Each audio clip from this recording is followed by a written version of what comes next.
दिशेने निघालेला आहे. मी काल दुपारी सुद्धा त्या गोष्टीनंतर त्याच्याशी बोललो.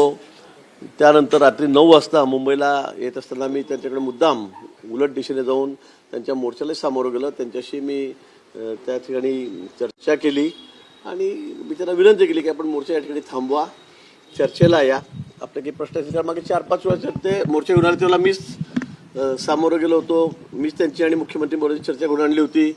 अनेक प्रश्न त्यांचे सुटलेले आहेत, पण काही प्रश्न त्यांचं म्हणणं आहे की अजून सुटलेले नाहीत आणि म्हणून आम्ही मोर्चा घेऊन येतोय.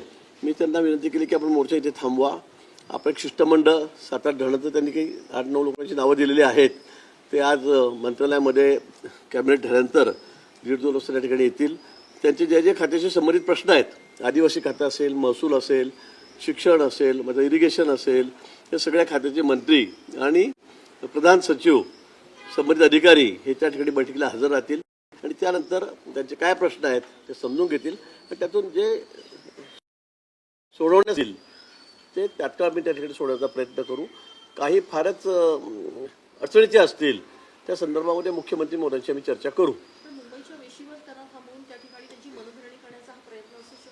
नाही, मनधरणीचा मोर्चा एवढा मोठा आल्यावर मनधरणी करावी लागते, बोलावं लागतं, चर्चा करावी लागते. का या तुम्ही मुंबईला आणि बसा इथे असं करता येत नाही. आपण नेहमी बघितलंय.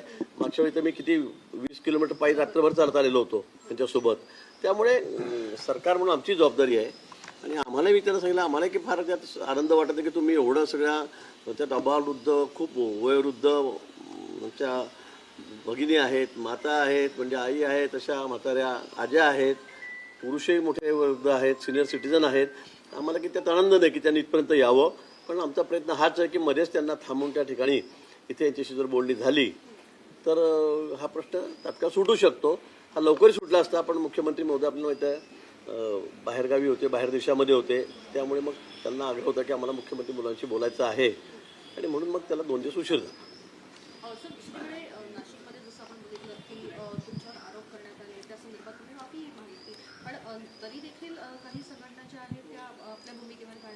रिपब्लिकन सेलचे जे प्रमुख आहेत आंबेडकर यांनी देखील मागणी केली आहे राज्य मंत्रिमंडळातून तुमची हक्कलपट्टी करावी. नाही, मागणी तर काही कोणी करू शकतं, त्याबद्दल काही दुमत नाही आहे. मी कालही या गोष्टीचा खुलासा केला आणि भाषण संपल्याबरोबर मला 2 मिनिटं काय गोंधळ असं चाललं नाही. म्हटलं हो, ते चुकून झालं, अनाधोनाने झालेलं आहे.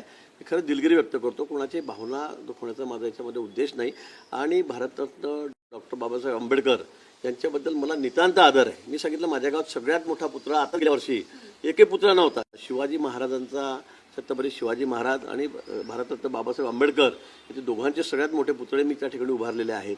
प्रत्येक आंबेडकर जयंतीला, बाबासाहेबांच्या जयंतीला आपण बघितलं असेल, एकमेव माणूस असेल मी राज्यामध्ये, एकमेव मंत्री असेल की पूर्ण वेळ त्या ठिकाणी मिळून घेतला जातो. त्या दिवशी निळा शर्ट घालतो, 40 वर्षापासून लेझिम खेळतो, ट्रॅक्टर चालवतो, नाचतो सुद्धा. मला वाटतं इतक्या उत्साहामध्ये मी जयंती साजरी करतो. माझ्या मतदारसंघात तुम्ही जाऊन विचारा, तुम्ही जिल्ह्यामध्ये विचारा, मी सांगतो म्हणून नाही.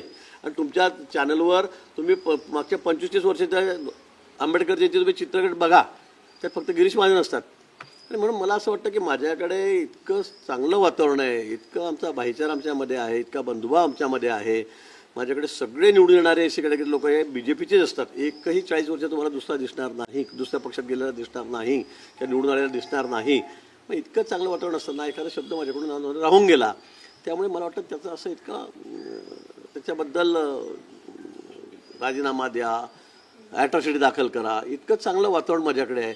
माझ्याकडे आतापर्यंत मी सांगतो, एकाही लग्नात, एकाही मरणामध्ये, सुखात, दुःखात, आजारी असेल, मी शेकडो नाही हजारो लोकांना, आमच्या दलित बांधवांना मुंबईला आणलं असेल.